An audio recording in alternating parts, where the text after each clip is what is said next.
Bienvenue sur ma chaîne Le Monde de la Science-Fiction. N'oubliez pas de liker et de vous abonner à la chaîne. L'amphithéâtre ressemblait à une cicatrice géante creusée dans la roche calcifiée, baignée par l'éclat impitoyable de deux soleils jumeaux suspendus dans le firmament. Une poussière écarlate, tranchante comme des éclats de verre, tourbillonnait à chaque geste, se déposant sur les peaux moites et pénétrant les poumons à chaque inspiration difficile.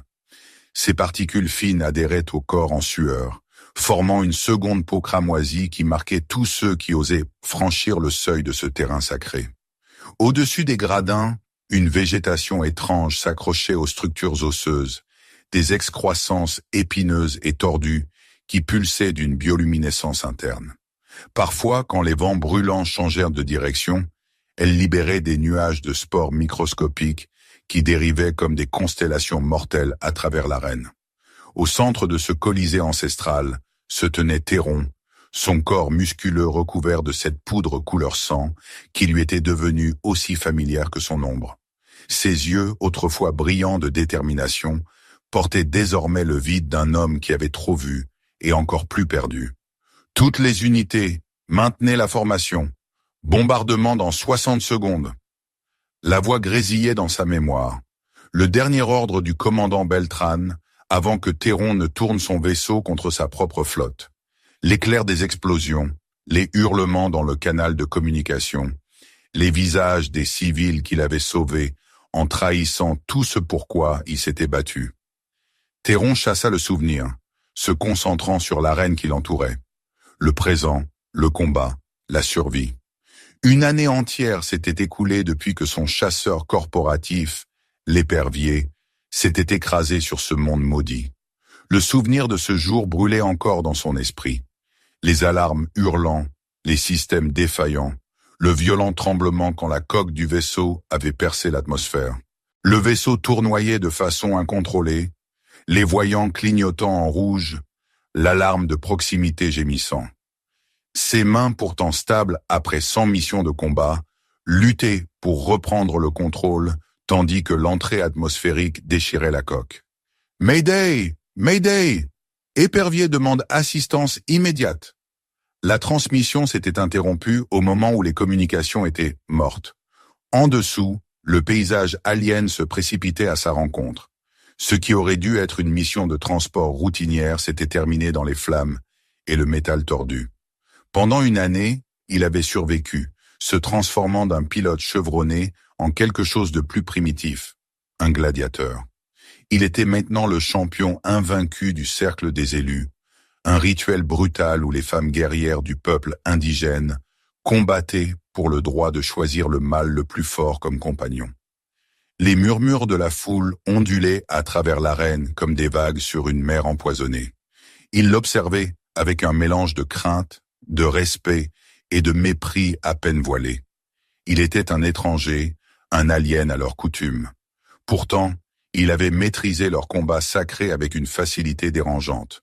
12 combats, 12 victoires, 12 occasions de réclamer une compagne qu'il avait rejetée, ne prenant que ce dont il avait besoin pour survivre. Son adversaire, une guerrière du clan de Pierre, se rua vers lui avec un rugissement guttural qui semblait émaner d'un endroit plus profond que sa gorge. Son corps à 4 bras se déplaçait avec une vitesse effrayante, les muscles ondulant sous une peau iridescente qui chatoyait malgré la couche de poussière. Une lame dentelée brillait dans chacune de ses 4 mains, le métal captant la lumière dure alors qu'elle chargeait. Théron ne bougea pas. Il resta parfaitement immobile, sa respiration mesurée, ses yeux plissés en concentration. Il attendit. Il ne voyait pas la rage, seulement des erreurs tactiques, une position trop large, une agressivité excessive, un schéma d'attaque prévisible qui trahissait son inexpérience face à un adversaire de son calibre. « Accepte ta défaite avec honneur », murmura-t-il, ses mots perdus dans les hurlements des spectateurs. Une rafale soudaine balaya l'arène, transportant avec elle un nuage de minuscules particules cramoisies provenant des excroissances pulsantes au-dessus. Les yeux de la guerrière qattarienne s'élargirent d'alarme. Elle se détourna brusquement de sa trajectoire d'attaque, sacrifiant sa position offensive pour éviter les spores qui dérivaient entre eux. Théron, ignorant le danger, ne vit qu'une ouverture. Il s'écarta au dernier moment possible, laissant son élan la porter au-delà de lui. Ce faisant, une des spores lumineuses dériva à quelques centimètres de son visage, au ralenti. Dans les gradins, les Cathariens altèrent collectivement, leur attention se déplaçant du combat vers la particule mortelle qui avait presque touché l'étranger inconscient du danger. La guerrière, ayant esquivé la spore, perdit momentanément son équilibre.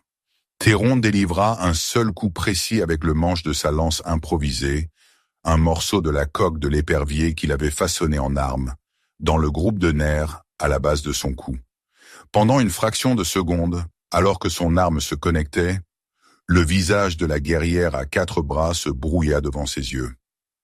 À la place, il vit la lieutenant Isa Montero, ses yeux écarquillés de terreur, sa bouche ouverte dans un cri silencieux, alors que son chasseur explosait en boule de feu. Le canal de communication était resté ouvert juste assez longtemps pour qu'il entende son dernier souffle. Théron cligna des yeux et la réalité se remit en place. La guerrière s'effondra dans la poussière, paralysée mais vivante, ses yeux brûlant encore de défi même si son corps la trahissait. Le combat était terminé en quelques secondes. La foule tomba silencieuse, mais pas par déception face à la brièveté du spectacle. Ils étaient en train de traiter à quel point l'homme des étoiles était passé près de la mort sans même le savoir. Le chef de clan, une figure massive assise sur un trône fait des os d'un léviathan du désert, se leva de toute sa hauteur. Sa voix tonna à travers l'arène alors qu'il proclamait la victoire de Théron. Par tradition, la guerrière vaincue lui appartenait désormais. Une compagne gagnée au combat, comme c'était leur coutume depuis des temps immémoriaux. L'étranger revendique à nouveau la victoire, annonça le chef, sa voix profonde résonnant dans l'arène. La guerrière Séléna est maintenant sienne. Mais Théron secoua la tête, comme il l'avait fait 12 fois auparavant. Il passa devant la guerrière tombée sans un regard, ignorant la haine qui brûlait dans ses yeux. Il s'approcha du trône du chef et pointa silencieusement vers son paiement, empilé à sa base. 2 cellules d'énergie, leur énergie bleue pulsant visiblement à travers des boîtiers translucides, et un conteneur scellé d'eau purifiée, plus précieuse que l'or sur ce monde aride. C'était suffisant pour maintenir les systèmes de survie de son vaisseau écrasé en marche pendant une autre semaine. Une autre semaine de survie. Une autre semaine d'espoir que la balise de détresse serait enfin répondue. « Tu déshonores nos traditions, homme des cieux », dit doucement le chef pour les oreilles de Théron seul. « Combien d'autres vaincras-tu avant d'accepter ta place parmi nous ?»« Je n'ai pas de place ici, » répondit Théron, sa voix rauque par manque d'usage. « Ce n'est pas mon monde. » Il prit ses gains et, sous les murmures méprisants de la foule, quitta l'arène. Alors qu'il passait devant la guerrière tombée, elle le fusilla du regard avec une haine pure. Dans ses yeux, il vit la même accusation qui hantait ses cauchemars. Les visages de ceux qui étaient de mort à cause de ses choix, faits et défaits. Il n'était ni un mari, ni un prix à gagner et à réclamer. Il était un mercenaire sur un marché matrimonial, et son seul but était d'attendre le sauvetage, ou, à défaut, de rassembler assez de ressources pour réparer l'épervier et quitter ce rocher pour toujours. Le chemin de retour vers son vaisseau écrasé était long et ardu. Le vaisseau gisait à moitié enfoui dans les sables mouvants, à la périphérie de la colonie, un monument à son échec en tant que pilote et à sa persévérance en tant que survivant. Alors que Théron approchait, il vit les dégâts avec des yeux neufs, comme chaque jour. Le blindage de coque brûlée, le hublot fracassé, les ailerons stabilisateurs déchirés. L'épervier ne volerait plus jamais sans réparation significative. Des réparations qui nécessitaient des pièces et des outils qu'il n'avait pas. À l'intérieur du vaisseau, l'éclairage d'urgence baignait tout d'une lueur bleue maladive. Théron rangea soigneusement le conteneur d'eau dans sa réserve diminuante et installa les cellules d'énergie dans le système d'alimentation auxiliaire du vaisseau. Les indicateurs de survie passèrent du rouge critique au jaune d'avertissement. Une semaine de plus d'air respirable et de régulation de température. Une semaine de plus avant qu'ils ne doivent se battre à nouveau.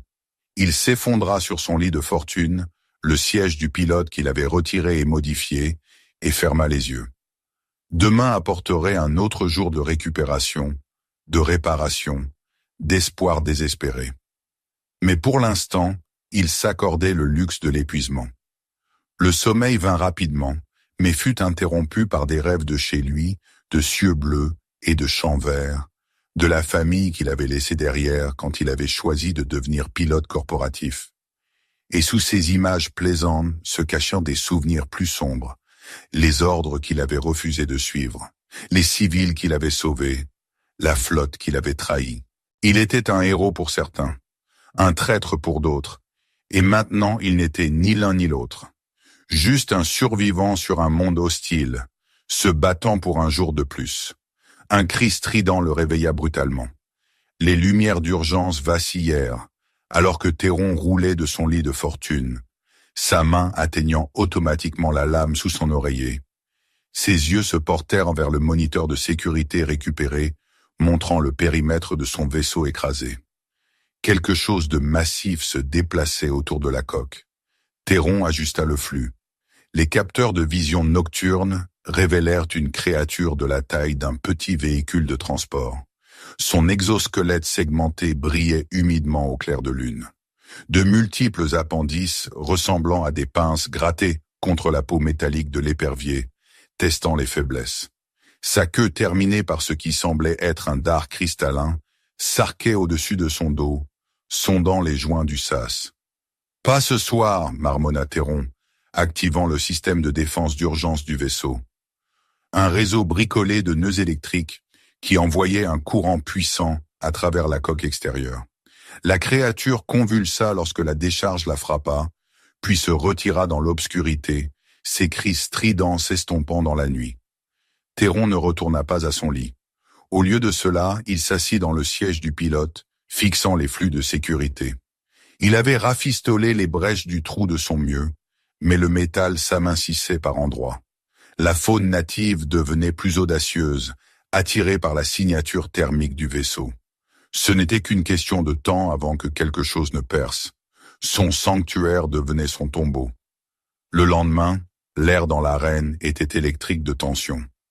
Théron le sentit dès l'instant où il entra, les poils de sa nuque se dressant. Quelque chose était différent. La foule habituellement bruyante était assise dans un silence tendu et expectatif qui pesait contre ses tympans comme le changement de pression avant un orage. Assis sur le trône orné à côté du chef, se trouvait un étranger, un guerrier massif dans une lourde armure noire ornée de trophées de bataille. Son visage défiguré par des cicatrices rituelles formant un motif de cercle concentrique du front au menton. « Draven » murmura quelqu'un à proximité, et le nom ondula à travers la foule comme un courant de peur. Mais ce n'était pas Draven qui commandait l'attention de Théron. À côté du seigneur de guerre était assise une figure flétrie, drapée dans des robes élaborées de tissus iridescents. Son visage était ancien, ridé par d'innombrables années, et ses yeux étaient d'un blanc laiteux, aveugle, mais semblant pourtant tout voir. Une coiffe de métal tordu et d'os encadrait ses traits, la marquant comme quelqu'un d'une importance immense. « La matriarche » murmura la même voix avec encore plus de révérence et de peur. Théron prit sa position au centre de l'arène, attendant son adversaire. La poussière rouge tourbillonnait autour de ses pieds, agitée par un vent chaud qui portait le parfum de l'anticipation. Les minutes passèrent. La foule devint agitée, changeant de position, murmurant des questions les uns aux autres. Une agitation sur le côté de l'arène attira l'attention de tous. La femme guerrière du match d'hier, celle que Théron avait vaincue, était traînée à travers le sable par les gardes de Draven. Encore affaiblie par ses blessures, elle trébucha et tomba au pied de la loge de Draven. Le seigneur de guerre sourit, révélant des dents limées, puis jeta nonchalamment un os avec des restes de viande encore accrochés. Il atterrit dans la poussière devant elle. « Un prix pour la vaincue !» lança Draven, sa voix comme des pierres qui grincent. Son entourage rit servilement. La foule de Cathariens se tut. Leur silence collectif était un mélange de peur et de dégoût. La femme guerrière ne bougea pas pour prendre l'offrande insultante, Et Théron vit l'un des gardes de Draven faire un geste pour la frapper. « Ramasse-le, animal !» siffla le garde, levant son fouet. La guerrière le fusilla du regard avec défi. « Je suis Séléna du clan de Pierre. Je ne suis l'animal de personne. » Le rire de Draven résonna à travers l'arène. Il fit un geste désinvolte de la main. Le fouet du garde s'abattit avec une force vicieuse, ouvrant une entaille dans le dos de la femme. Elle ne cria pas, mais son corps se convulsa de douleur. « Tu es ce que je dis que tu es, » dit Draven, se penchant en avant. « Aujourd'hui tu es un animal. Demain, peut-être ne seras-tu plus rien du tout. » Avant que le garde ne puisse frapper à nouveau, une autre figure descendit sur le sable. Ishara, la fille du chef.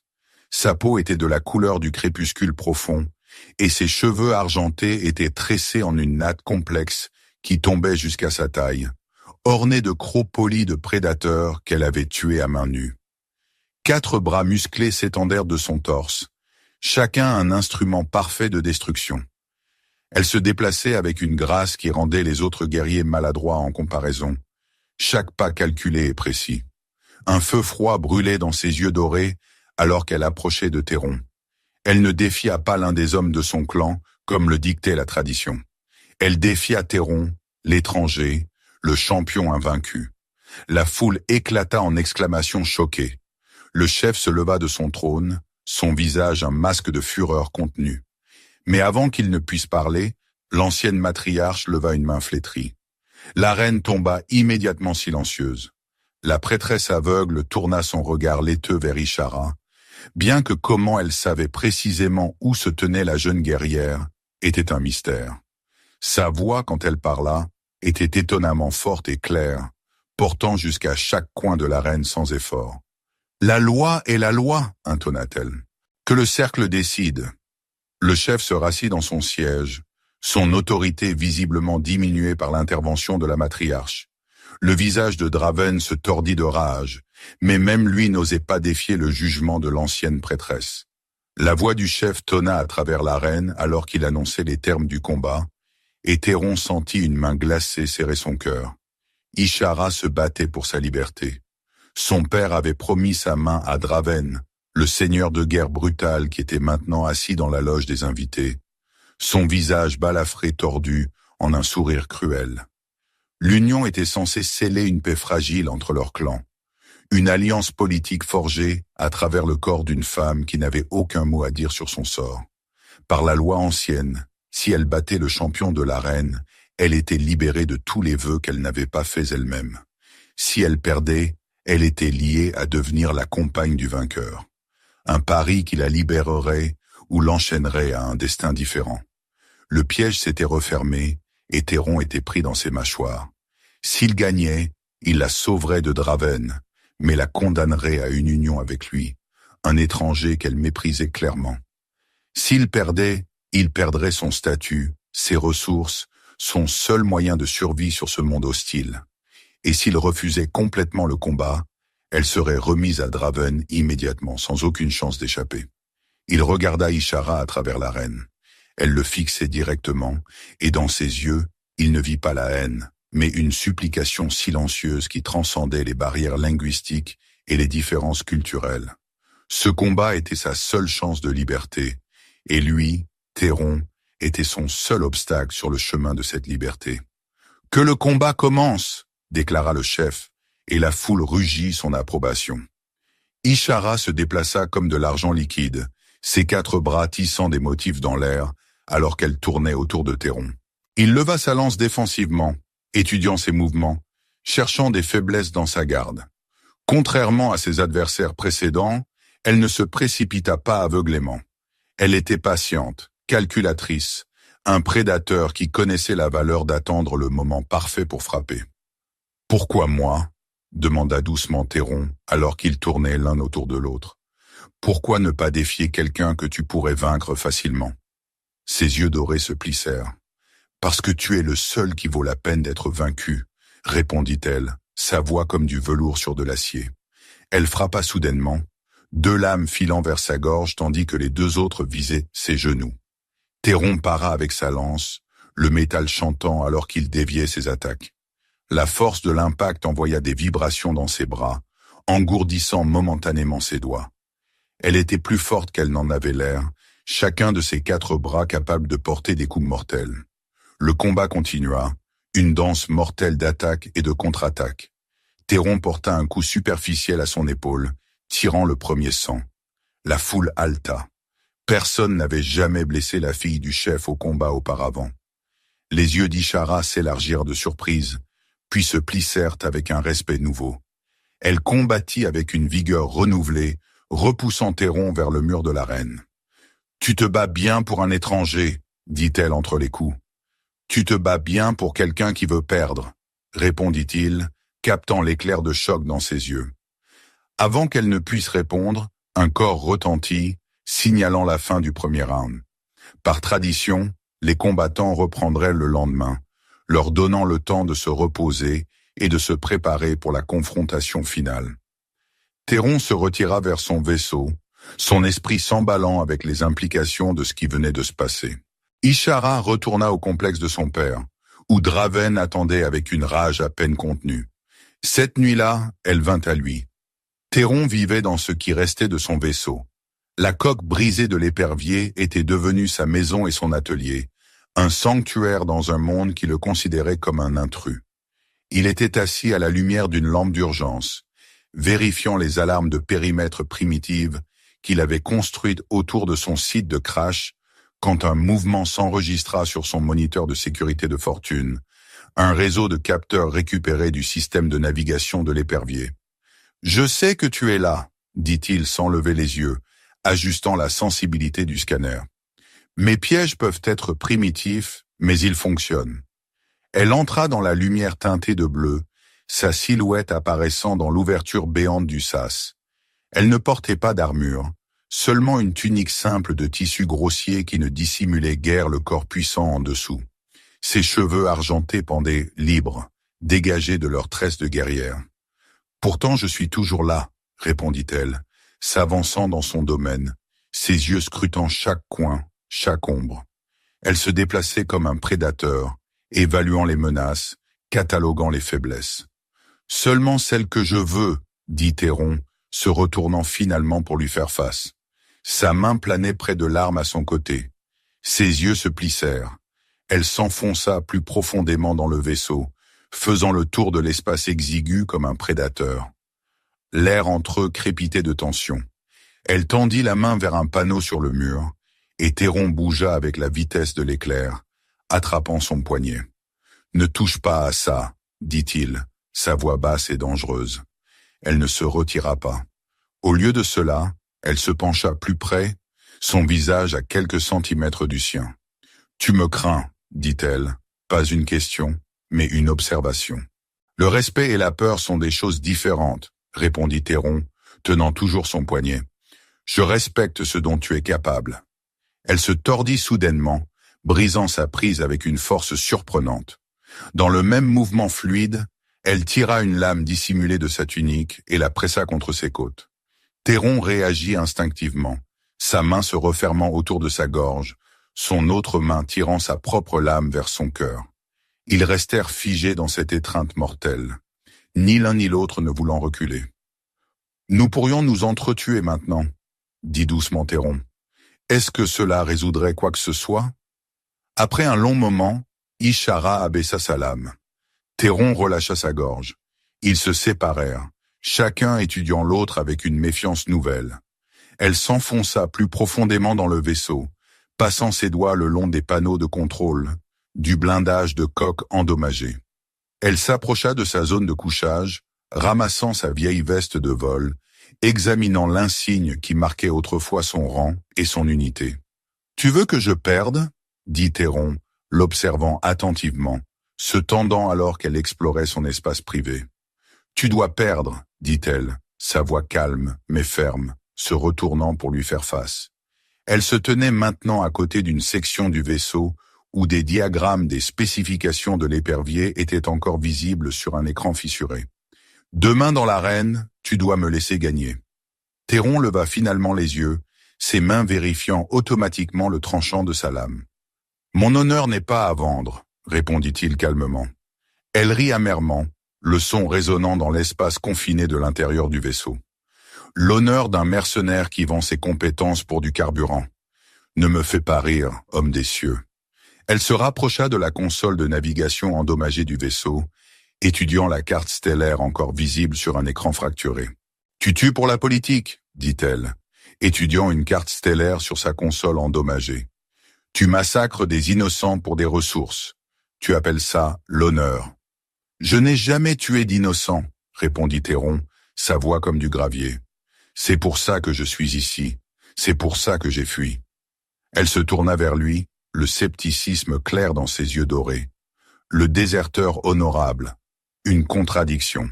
« L'esclave honorable », contra-t-il. « N'est-ce pas aussi une contradiction ?»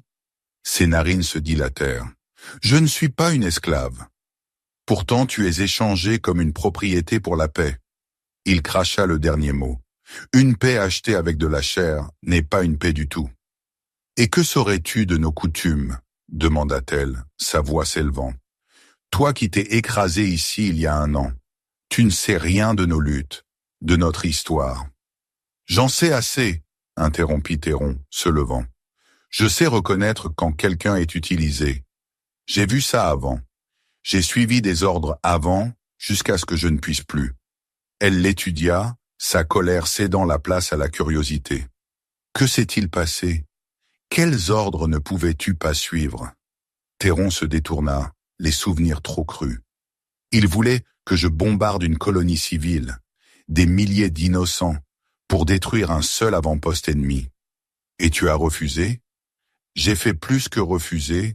J'ai tourné mes armes contre ma propre flotte, donnant aux civils le temps d'évacuer. » Sa voix tomba à un murmure. « Mes camarades d'escadron sont morts à cause de mon choix. » Un silence lourd remplit le vaisseau brisé. Quand elle parla à nouveau, sa voix avait perdu son tranchant. « La matriarche était l'enseignante de ma mère, » dit-elle doucement. « Elle lui a appris à se battre, à diriger. Maintenant elle sanctionne ma vente à Draven pour le bien du clan. Elle dit que c'est mon devoir. » Théron se retourna vers elle. La femme aveugle, la prêtresse. Ishara hocha la tête. « La femme la plus puissante de notre société. Sa parole fait loi. » Un sourire amer traversa son visage, et elle a décrété que mon corps est le prix de la paix. « Alors nous avons quelque chose en commun, » dit Théron. « Nous faisons tous deux face à des choix impossibles. » Leur conversation était comme un autre duel, les mots remplaçant les lames, mais coupant tout aussi profondément. Elle pressait, il paraît. Mais à travers la colère et le désespoir, quelque chose d'autre commença à grandir entre eux. La compréhension. « Pourquoi te bats-tu » demanda-t-elle, s'asseyant face à lui, ses 4 bras enroulés autour de ses genoux. « Tu ne prends jamais de compagne. Tu ne prends que des ressources. Pourquoi te bats-tu » Théron resta silencieux un long moment, considérant combien révélé. Puis lentement, il commença à parler. Il lui raconta la guerre qu'il avait fuie, l'ordre de bombarder une colonie civile pour détruire un seul dépôt ennemi. Comment il avait désobéi, tournant son chasseur contre les vaisseaux de sa propre flotte pour donner aux gens le temps d'évacuer. Comment il était devenu un déserteur et un traître, mais avait gardé ce qu'il considérait comme son véritable honneur. « Je ne pouvais pas suivre cet ordre, » dit-il, sa voix à peine audible. « Je ne pouvais pas être responsable de milliers de morts innocentes. Alors je suis devenu responsable des morts de mes compagnons pilotes à la place. Mon propre peuple. » Elle écouta en silence, et son expression changea du mépris à quelque chose de plus complexe. Puis elle lui raconta son histoire. Sa mère, une grande guerrière tuée dans un raid nomade. Son père qui était passé de chef à politicien, prêt à échanger sa propre fille pour une paix fragile qui ne durerait probablement pas la saison. Être vu non pas comme une personne, mais comme un actif à échanger. « Draven a déjà 3 compagnes, » dit-elle, le dégoût évident dans sa voix. « Toutes gagnées au combat. Toutes portent les cicatrices de son affection. Je préférerais mourir dans l'arène que vivre comme sa possession. » Ils étaient des fugitifs, chacun de leur propre prison. Lui d'un passé qu'il ne pouvait échapper. Elle d'un futur qu'elle refusait d'accepter. « Si je perds, Draven te tuera, » dit-il finalement, brisant le silence contemplatif qui était tombé entre eux. Il ne tolérera pas un rival, même vaincu. Si tu gagnes, je te tuerai moi-même avant de me laisser appeler ta compagne, répondit-elle, sa main se déplaçant instinctivement vers une lame dissimulée à sa taille. Alors il semble que nous soyons tous deux dans une position difficile, conclut Théron, mettant de côté sa lance.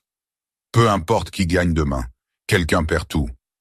Elle partit aussi silencieusement qu'elle était venue, glissant dans l'obscurité à l'extérieur du vaisseau. Ils restaient ennemis par les circonstances, mais il n'y avait plus de haine entre eux, seulement la compréhension tragique que demain, l'un d'eux devrait détruire le rêve de liberté de l'autre. Théron dormit mal cette nuit-là, ses rêves un mélange chaotique de batailles passées et de futurs imaginés. Dans certains, il se voyait rentrer chez lui, justifié et pardonné. Dans d'autres, il restait échoué sur ce monde pour toujours, combattant dans l'arène jusqu'à ce que l'âge ou une blessure finisse par le réclamer. Et dans quelques-uns, troublant dans leur vivacité, il voyait Ishara, parfois comme son ennemi, parfois comme quelque chose d'entièrement différent. Le matin arriva trop rapidement. Théron se prépara méthodiquement, vérifiant ses armes, étirant ses muscles, concentrant son esprit. Au moment où il entra dans l'arène, il était prêt, son corps une arme, son esprit clair de tout doute. L'arène rugissait avec les voix de milliers de personnes. Les spectateurs avaient doublé pendant la nuit alors que la nouvelle du défi sans précédent s'était répandue.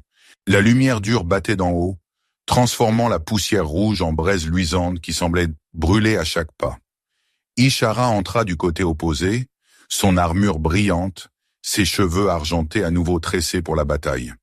4 lames, une dans chaque main, captaient à la lumière alors qu'elle approchait du centre de l'arène. Ses yeux trouvèrent ceux de Théron à travers la distance, et un message silencieux passa entre eux, une reconnaissance de la situation impossible qu'ils partageaient. Le chef leva la main, et la foule tomba silencieuse.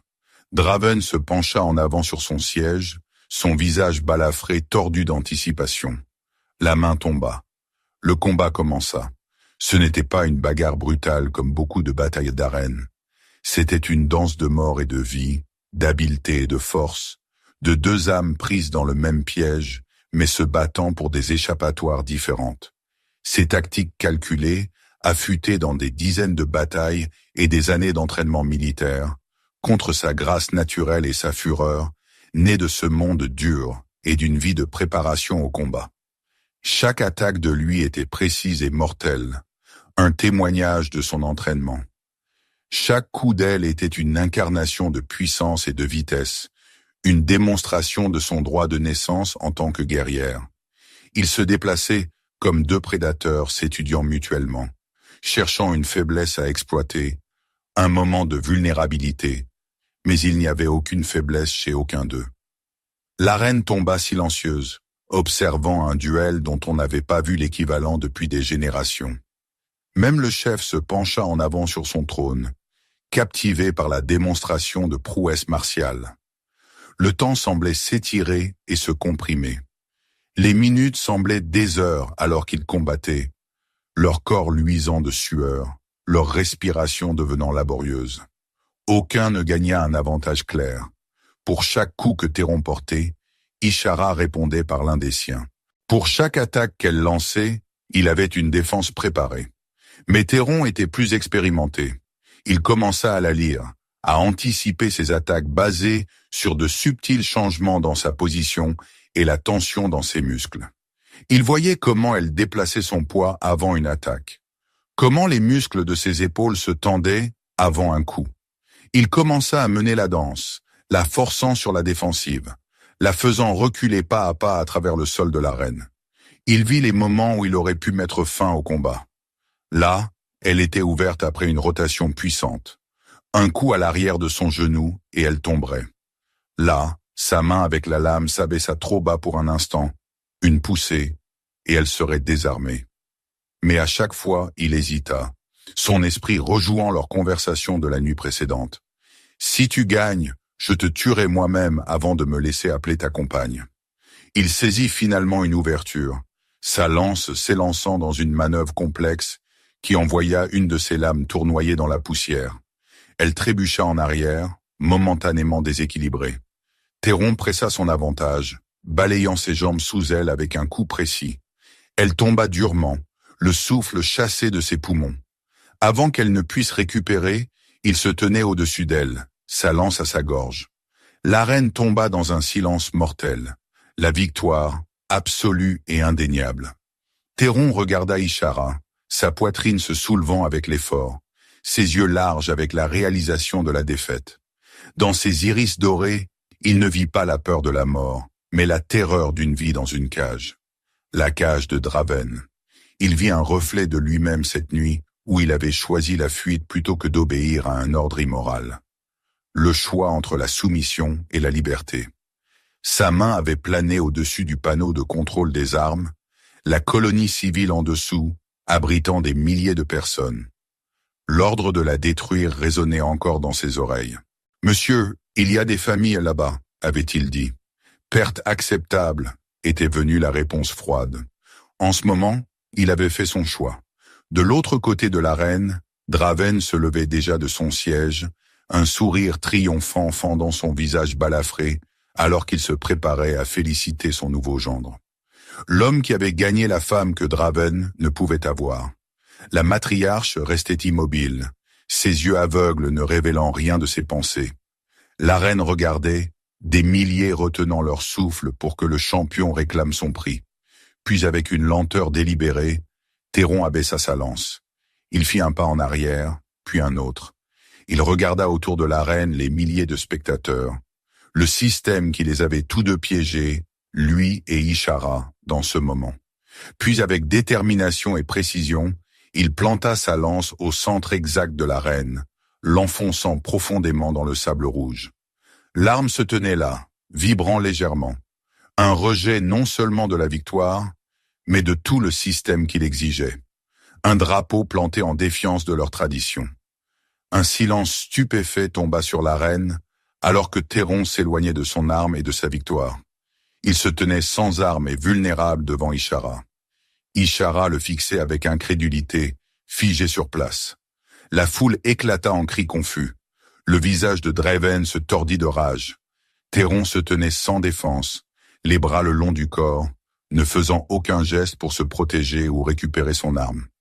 Ses yeux ne quittèrent jamais ceux d'Ishara. Ce n'était pas un accident, pas un faux pas. C'était un choix. Peut-être le premier choix vraiment libre qu'il avait fait depuis son écrasement sur ce monde. Lentement, ses mains tremblant légèrement, Ishara se remit sur ses pieds. Elle récupéra sa lame tombée, puis s'approcha de Théron. Le silence revint alors qu'elle se tenait devant lui, son arme prête. Tous dans l'arène comprenaient ce à quoi ils assistaient. Pas un combat, mais un moment de transformation profonde.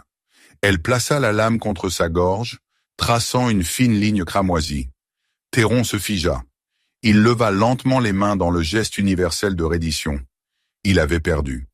Le silence absolu éclata en un rugissement assourdissant de la foule choquée. Draven bondit sur ses pieds dans sa loge, hurlant de fureur, sa main déjà sur son arme. Le chef observa la reine, son expression illisible, ses yeux se déplaçant de sa fille au champion vaincu et retour. Ishara se tenait au-dessus de Théron, respirant fortement, sa poitrine se soulevant et s'abaissant avec l'effort. La lame dans sa main tremblait légèrement, le seul signe extérieur des émotions qui faisaient rage en elle. Elle était libre de Draven, libre du mariage politique qui aurait été sa prison. Mais par la loi inébranlable de son peuple, elle était maintenant liée à lui, l'homme qui gisait à ses pieds. Elle regarda Théron, et dans ses yeux dorés, il n'y avait plus de haine, seulement de la confusion, du choc, et la graine du respect qui venait d'être plantée. « L'étranger est vaincu », annonça le chef, sa voix coupant à travers le chaos. « Ma fille se tient victorieuse. » Draven sortit en trombe de sa loge, se frayant un chemin à travers la foule vers le sol de l'arène. « C'est de la tromperie », rugit-il, sa voix comme le grincement de pierre. « L'étranger a jeté le combat. J'exige satisfaction. » Le chef leva une main, faisant taire le seigneur de guerre. « Le combat est conclu selon nos lois. Ma fille a gagné sa liberté de ta revendication, Draven. La paix entre nos clans devra être assurée par d'autres moyens. Le visage de Draven se tordit de rage. Ce n'est pas la fin, chef, cracha-t-il. Ta fille s'est moquée de nos traditions. Il y aura un règlement de compte. Il sortit de l'arène en trombe, son entourage se dépêchant de suivre le rythme de ses pas furieux. La foule commença à se disperser, bourdonnant d'excitation sur le résultat sans précédent et de spéculation sur ce qui se passerait ensuite. Ishara tendit une main à Théron, l'aidant à se remettre sur ses pieds. « Tu as perdu, dit-elle doucement, pour ses oreilles seules. « J'ai fait un choix, répondit-il tout aussi doucement, tout comme tu l'as fait quand tu m'as défié. » Ses yeux scrutèrent de son visage, cherchant la tromperie ou un motif ultérieur, mais ne trouvant que la même compréhension qui avait grandi entre eux la nuit précédente. « Que se passe-t-il maintenant » demanda-t-elle. « Maintenant je trouve un autre moyen de survivre, dit Théron, regardant la reine qui avait été sa bouée de sauvetage pendant 1 an. Et tu profites de ta liberté. » Elle hocha lentement la tête, puis se tourna pour suivre son père alors qu'il quittait l'arène. Théron la regarda partir, ressentant un étrange mélange de perte et de satisfaction. Il avait sacrifié sa position, ses ressources, son seul moyen de survie. Mais il avait gardé quelque chose de plus important, le même honneur auquel il s'était accroché quand il avait désobéi à cet ordre fatal dans une guerre qui semblait maintenant d'une autre vie. Les jours qui suivirent furent difficiles. Sans les ressources du combat dans l'arène, Théron fut forcé de s'aventurer plus profondément dans le désert hostile, entourant la colonie, récupérant tout ce qui pourrait maintenir les systèmes de l'épervier en marche. La balise de détresse continuait son appel silencieux dans le vide. Mais avec chaque jour qui passait, l'espoir du sauvetage s'amenuisait. Il revenait d'une telle expédition, son sac chargé de composants récupérés d'une épave ancienne qu'il avait découverte, quand il vit les cavaliers approcher de son vaisseau. 4 guerriers sur des bêtes massives qui ressemblaient à un croisement entre lézards et chevaux. Leurs corps écailleux ondulaient de muscles sous la lumière dure. Théron se laissa tomber au sol, se dissimulant derrière un affleurement rocheux. Il reconnut Draven à la tête du groupe, son armure noire impossible à confondre même à distance. Le seigneur de guerre descendit de sa monture et s'approcha de l'épervier, examinant le vaisseau avec un intérêt calculé. Il fit signe à ses guerriers qui commencèrent à décharger l'équipement de leur monture, des outils pour démanteler, pour récupérer. Draven était venu prendre l'épervier. La main de Théron se resserra sur sa lance. Il était en infériorité numérique, surclassé. Mais le vaisseau était tout ce qui lui restait, son seul espoir de jamais quitter ce monde, son seul abri dans cet environnement hostile.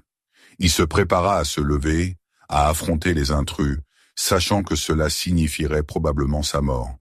Une main se plaqua sur sa bouche par derrière. Théron réagit instantanément, se tordant pour faire face à son assaillant, mais s'arrêta quand il se retrouva face aux yeux dorés d'Ishara.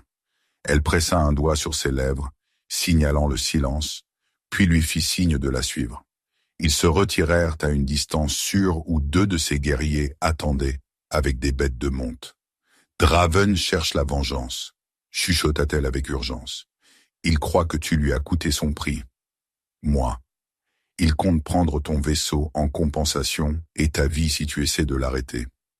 Ce vaisseau est mon seul moyen de rentrer chez moi, dit Théron, sa voix serrée de colère réprimée.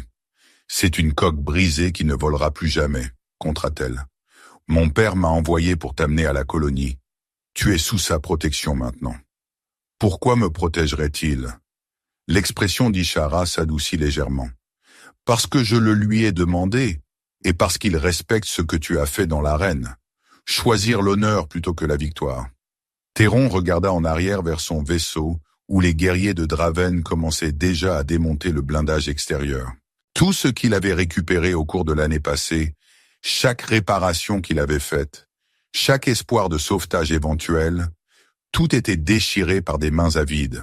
« Il n'y a rien qui vaille la peine d'être sauvé là-bas, » dit Ishara, suivant son regard.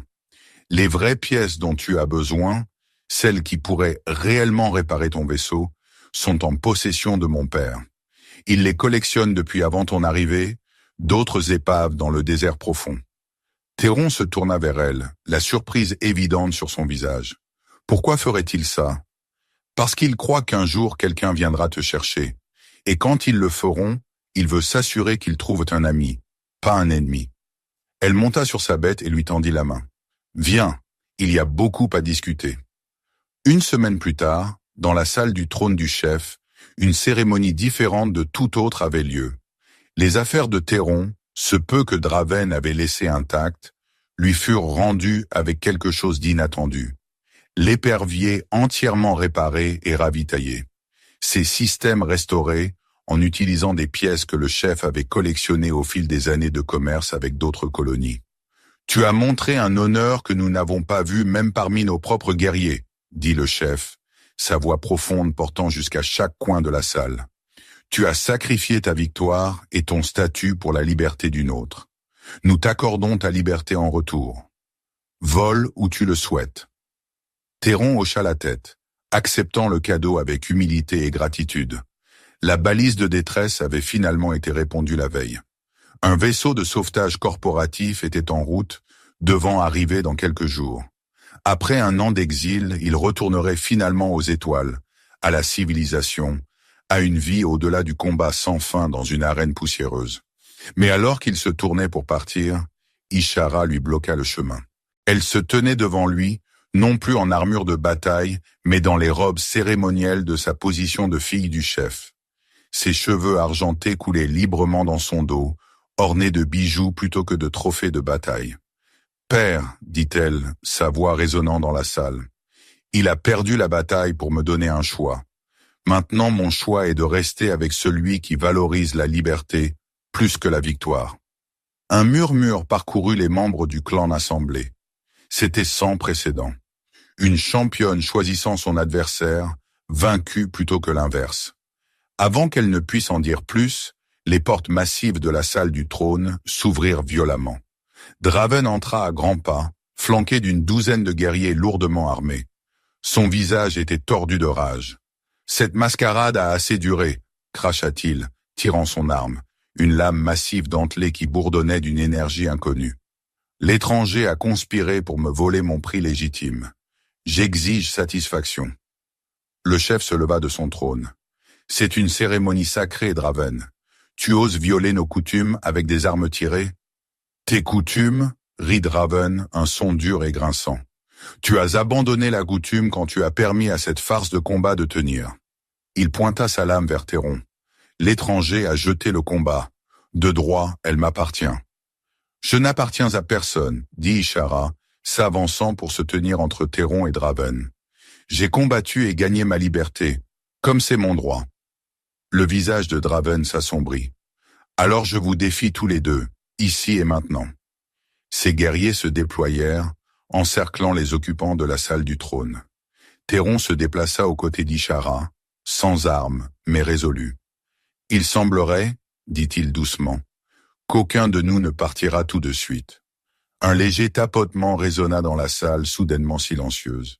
Tous les yeux se tournèrent vers l'entrée où la matriarche se tenait, son bâton cérémoniel frappant le sol de pierre, à chaque pas mesuré qu'elle faisait. L'ancienne prêtresse se déplaçait avec une grâce surprenante pour quelqu'un d'aussi âgé, ses yeux aveugles trouvant d'une manière ou d'une autre un chemin à travers la foule qui s'écartait devant elle. « Draven des clans du désert, » dit-elle, sa voix portant un pouvoir qui démentait son apparence frêle. « Tu parles de droit et de coutume, pourtant tu apportes des armes à une cérémonie de paix. » Elle se tourna vers Théron, ses yeux dorés tenant son regard sans vaciller. « La loi dit que je suis lié à être ta compagne. Mais je te demande, Théron, homme du vaisseau écrasé qui n'avait jamais perdu, m'accepteras-tu non par la loi, mais par ta propre volonté ?» La salle du trône tomba silencieuse, tous les yeux se déplaçant d'Ishara à Théron, à Draven, dont les guerriers avaient maintenant des armes tirées, attendant l'ordre de leur chef. Théron la regarda, cette femme qui s'était battue pour sa liberté, aussi férocement qu'il s'était battu pour son honneur. La guerrière qui avait défié un champion invaincu plutôt que d'accepter un destin qu'elle n'avait pas choisi. La personne qui avait vu au-delà de son apparence alien jusqu'à l'âme en dessous. Il sourit pour la première fois depuis longtemps. Sincèrement. Je n'avais jamais perdu, dit-il, sa voix calme, mais entendue de tous. Jusqu'à ce que je te rencontre. Et tous dans la salle comprirent que ce n'était pas un aveu de défaite. C'était le début de quelque chose d'entièrement nouveau. Une union d'ego forgée, non dans le feu du combat, mais dans la compréhension plus profonde de deux âmes qui s'étaient reconnues, l'une dans l'autre. Le visage de Draven se tordit de fureur. « Assez !» rugit-il, levant sa lame. « Plus de mots, plus de cérémonie. Ceci se termine maintenant. » Il chargea en avant, sa lame massive arquée vers Théron. Mais avant que le coup ne puisse atterrir, Ishara s'interposa entre eux, sa main allant vers une petite dague ornée à sa taille. Une arme ancienne qui semblait plus cérémonielle que pratique. Alors qu'elle commençait à la tirer, la voix de la matriarche coupa à travers le chaos. « Souviens-toi, enfant !» appela la prêtresse aveugle, sa voix portant une force surprenante. La lame du choix n'a aucun pouvoir en elle-même. Elle ne fait que refléter la force du choix déjà fait dans ton cœur. S'il y a ne serait-ce qu'une ombre de doute en toi, elle s'effritera en poussière. Tous les yeux se tournèrent vers Ishara. C'était plus qu'un test de combat. C'était un test de conviction. Elle regarda Théron, qui se tenait sans armes, mais prêt à affronter Draven malgré la certitude de la défaite. En ce moment, ses derniers doutes s'évanouirent. « Tu as raison, matriarche, » répondit-elle, sa voix ferme et claire. « Le pouvoir n'a jamais été dans la lame. Il a toujours été en moi. J'avais simplement peur de l'embrasser. » Alors qu'elle prononçait ces mots, la dague commença à briller, la lumière s'intensifiant jusqu'à ce qu'elle aveugle presque ceux qui regardaient. Quand elle la tira complètement, la lame pulsait d'un rythme qui correspondait à son battement de cœur. Plus seulement un artefact, mais une extension de sa volonté. La dague rencontra l'épée massive de Draven avec un son comme le tonnerre. Contre toute attente, la petite lame tint, sa lumière s'intensifiant jusqu'à ce qu'elle aveugle presque ceux qui regardaient.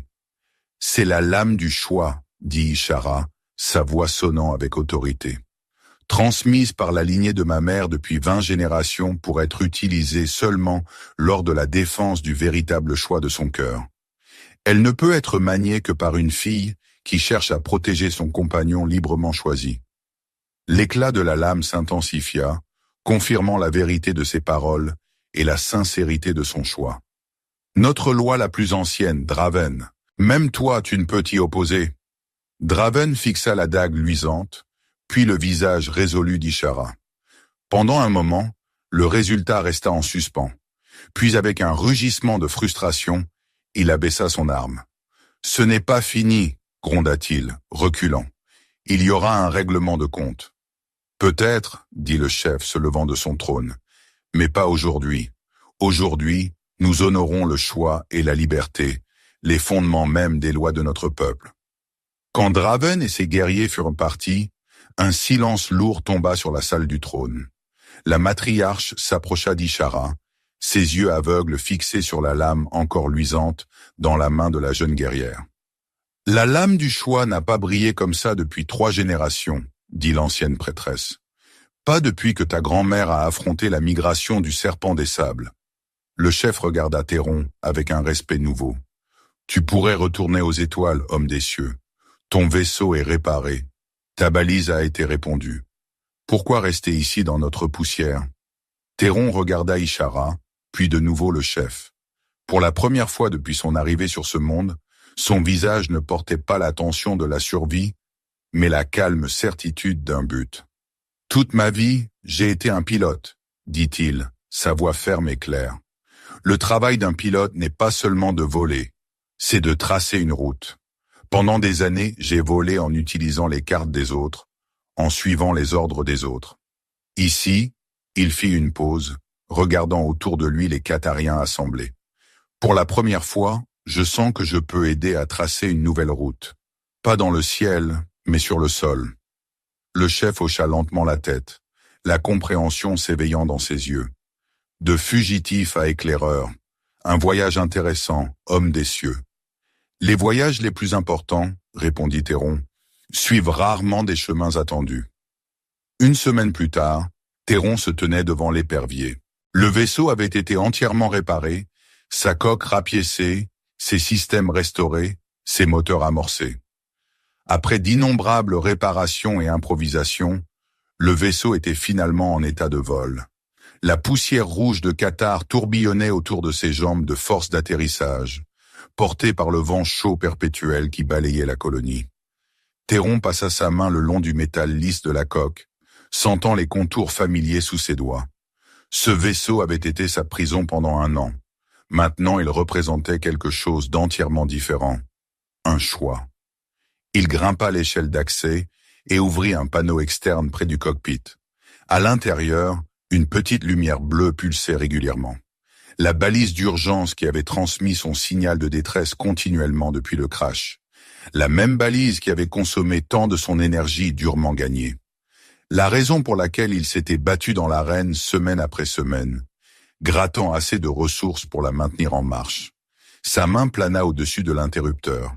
Cette minuscule lumière était sa dernière connexion avec son ancienne vie, avec les étoiles, avec la civilisation qu'il avait laissée derrière. Une partie de lui aspirait encore à cette familiarité, au confort des cieux connus. Derrière lui, il entendit des pas s'approcher. Il n'avait pas besoin de se retourner pour savoir que c'était Ishara. « Les étoiles t'attendent, homme des cieux », dit-elle doucement. Elle se tenait à quelques pas, ne faisant aucun geste pour s'approcher davantage, lui donnant l'espace pour faire son choix librement. La même liberté qu'il lui avait donnée. Théron regarda de la balise à la colonie étendue devant lui. Au loin, il pouvait voir l'arène où il s'était battu tant de fois, où il avait finalement perdu un combat qui comptait. Au-delà, le complexe du chef, où de nouvelles alliances se forgeaient. Et tout autour, le monde dur et magnifique qui avait tenté de le tuer chaque jour pendant 1 an. Un monde où, pour la première fois depuis qu'il avait désobéi à cet ordre fatal, il avait trouvé un but au-delà de la simple survie. D'un mouvement décisif, il bascula l'interrupteur. La lumière bleue s'estompa et mourut. Le silence qui suivit sembla suspendu dans l'air entre eux. Il ferma le panneau et se retourna pour faire face à Ishara. « Tu abandonnes les étoiles pour un monde de poussière ?» demanda-t-elle, la surprise évidente dans ses yeux dorés. Théron descendit l'échelle et franchit la distance entre eux. Son visage portait quelque chose de nouveau. La sérénité, la certitude, la paix. « Je n'abandonne rien, » dit-il, prenant sa main dans la sienne. « Je choisis finalement dans quel ciel je veux voler. » Ils se tenaient ensemble alors que les 2 soleils de Qatar commencèrent leur descente vers l'horizon, projetant de longues ombres à travers le paysage rouge. Derrière eux, l'épervier se tenait silencieux, non plus un moyen d'évasion, mais un monument au voyage qui les avait amenés à ce moment. Au loin, les spores luminescentes dérivaient sur le vent, créant des rivières de lumière contre le ciel s'assombrissant. Les créatures scorpions massives rôdaient dans les dunes lointaines, leurs dards cristallins luisant dans la lumière déclinante. Ce monde dangereux et magnifique, maintenant leur monde. Pour la première fois depuis que son vaisseau s'était écrasé sur les sables rouges de cette planète, Théron regardait vers l'avenir avec espoir, plutôt qu'avec désespoir. Il avait perdu une bataille, mais ce faisant, il avait gagné quelque chose de bien plus précieux. Il avait trouvé sa véritable route. Les jours se transformèrent en semaines, puis en mois. Théron devint un conseiller auprès du chef, utilisant sa connaissance des technologies avancées et des tactiques militaires pour aider à renforcer les défenses de la colonie. Il enseigna aux guerriers qatariens de nouvelles techniques de combat, mélangeant leur férocité naturelle avec la discipline qu'il avait apprise dans la flotte corporative. Ishara resta à ses côtés, non pas comme une possession gagnée au combat, mais comme une partenaire égale. Ensemble, ils formèrent un pont entre 2 mondes, entre l'ancien et le nouveau, entre les étoiles et la poussière. Le vaisseau de sauvetage corporatif arriva, comme promis. Ses occupants trouvèrent Théron vivant et bien, mais refusant de partir. Ils repartirent nassant lui, emportant avec eux un message pour ceux qui pourraient encore se souvenir de lui. Il avait trouvé quelque chose de plus important que le retour. Draven n'oublia jamais l'humiliation qu'il avait subie. Par moments, ses guerriers testaient les frontières du territoire du chef, cherchant la faiblesse, attendant l'opportunité de frapper. Mais chaque fois, ils trouvaient Théron et Ishara prêts. Leur défense solide, leur détermination inébranlable. La matriarche, dans sa sagesse infinie, observait tout cela avec satisfaction. Elle avait vu quelque chose dans l'homme des étoiles dès le début, quelque chose que même lui n'avait pas reconnu en lui-même. La capacité de choisir l'honneur plutôt que l'intérêt personnel, la liberté plutôt que la survie. Lors d'une soirée particulièrement calme, alors que les deux soleils peignaient le ciel de nuances de pourpre et d'or, Théron et Ishara se tenaient au sommet d'une dune, surplombant la colonie. L'épervier était visible au loin, maintenant utilisé comme entrepôt et centre de formation, plutôt que comme vaisseau spatial. « Tu regrettes ?» demanda Ishara, sa main trouvant la sienne. Théron réfléchit un moment, contemplant la question. Il pensa à sa vie d'avant, aux batailles qu'il avait menées, aux ordres qu'il avait suivis, à la flotte qu'il avait trahie. Il pensa à l'année qu'il avait passée à se battre dans l'arène, survivant jour après jour, s'accrochant à l'espoir d'un sauvetage qui était finalement venu, mais qu'il avait refusé. « Non, dit-il finalement, sa voix ferme et certaine. Je ne regrette rien. Pour la première fois de ma vie, j'ai fait un choix qui était entièrement mien. Pas dicté par le devoir, pas forcé par les circonstances, mais un choix libre. » Elle sourit, la lumière des soleils couchants jouant sur ses traits. « Tu sais que Draven ne s'arrêtera jamais. Il viendra pour nous un jour. »« Qu'il vienne, » répondit Théron. « Nous serons prêts. » « Et si d'autres viennent des étoiles, ta flotte, tes anciens camarades ?» Théron la regarda, ses yeux rencontrant les siens. « Je leur dirai la même chose que je te dis maintenant. J'ai trouvé quelque chose de plus précieux que toutes les étoiles de la galaxie. J'ai trouvé un endroit où je peux être moi-même, où mes choix comptent, où je ne suis pas seulement un soldat suivant des ordres. » La nuit tomba sur Qatar, et avec elle vinrent les créatures nocturnes, les dangers qui rôdaient dans l'obscurité. Mais Théron et Ishara ne craignaient pas la nuit. Ils s'y étaient préparés, ensemble. Dans les mois qui suivirent, leur union porta fruit d'une manière qu'aucun d'eux n'aurait pu prévoir. Le chef, impressionné par la sagesse et les compétences de Théron, commença à l'inclure dans les décisions importantes du Conseil. Les autres clans, voyant la force de cette alliance improbable, cherchèrent à établir leurs propres relations avec la colonie. Même Draven, dans sa fureur, fut forcé de reconnaître que le pouvoir du chef avait grandi. Les raids diminuèrent, remplacés par une surveillance méfiante. La paix, bien que fragile, s'installa sur la région. L'arène changea également. Les combats continuèrent, car ils étaient au cœur de la culture qatarienne, mais maintenant avec de nouvelles règles que Théron avait aidé à établir. Les guerriers vaincus n'étaient plus traités comme des possessions, mais pouvaient choisir d'accepter ou de refuser leur vainqueur. Le choix, ce concept pour lequel Théron et Ishara s'étaient battus si durement, devint un pilier de la nouvelle société. La matriarche, sentant sa fin approcher, convoqua Théron une dernière fois. Dans la pénombre de sa chambre, entourée de l'encens et des symboles de son pouvoir, elle lui parla. « Homme des étoiles, dit-elle, sa voix faible mais toujours claire. Tu es venu à nous comme un fugitif, brisé et perdu. Tu repars comme un fondateur, celui qui a aidé à remodeler notre monde. »« Je n'ai fait que ce que je devais, » répondit Théron avec humilité. « Non, dit-elle avec un sourire. Tu as fait ce que peu auraient le courage de faire. Tu as choisi l'inconnu plutôt que le familier, l'amour plutôt que le devoir, l'honneur plutôt que la survie. » Elle tendit une main tremblante, et il la prit. « Veille sur elle, veille sur ce monde. Il a besoin de ceux qui ont le courage de perdre pour gagner ce qui compte vraiment. » Quelques jours plus tard, la matriarche mourut paisiblement dans son sommeil. Toute la région pleura, car elle avait été le pilier de leur société pendant plus d'un demi-siècle. Mais dans sa mort, elle avait laissé un héritage, un monde qui valorisait le choix et la liberté autant que la force et l'honneur. Les années passèrent. Théron et Ishara eurent des enfants, des hybrides uniques qui portaient en eux le meilleur des deux mondes. Ces enfants grandiraient dans un monde différent de celui que leurs parents avaient connu, Un monde où les barrières entre les clans commençaient à s'estomper, où les anciennes inimitiés cédèrent la place à de nouvelles alliances. L'épervier devint une légende en soi, le vaisseau des étoiles qui avait apporté le changement. Les jeunes de la colonie jouaient autour de sa coque, imaginant des voyages vers des mondes lointains, rêvant d'aventures au-delà de leur planète de poussière rouge. Mais Théron ne regrettait jamais sa décision. Chaque matin, quand il se réveillait à côté d'Ishara, quand il voyait ses enfants jouer dans le sable rouge, quand il regardait la colonie qu'il avait aidé à protéger et à faire prospérer, il savait qu'il avait fait le bon choix.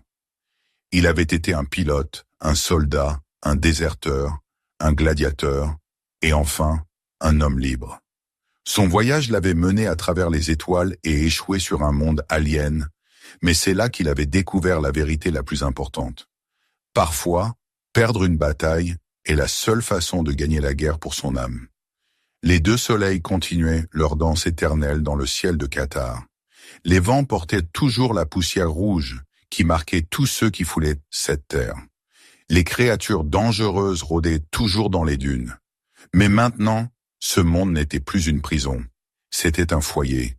Et Théron, l'homme qui n'avait jamais perdu jusqu'à ce qu'il choisisse de le faire, avait finalement trouvé ce qu'il cherchait sans le savoir. Un endroit où il appartenait, non pas parce qu'il y était obligé, mais parce qu'il l'avait choisi. Les étoiles brillaient toujours au-dessus, invitant, mystérieuses, pleines de promesses et de dangers. Mais Théron ne levait plus les yeux avec nostalgie. Il avait trouvé son ciel, non pas dans l'immensité de l'espace, mais dans les yeux dorés de la femme qu'il aimait, dans les rires de ses enfants, dans la poussière rouge d'un monde qu'il avait appris à appeler chez lui. Son vaisseau était tombé du ciel, mais l'homme qui en était sorti avait finalement appris à voler.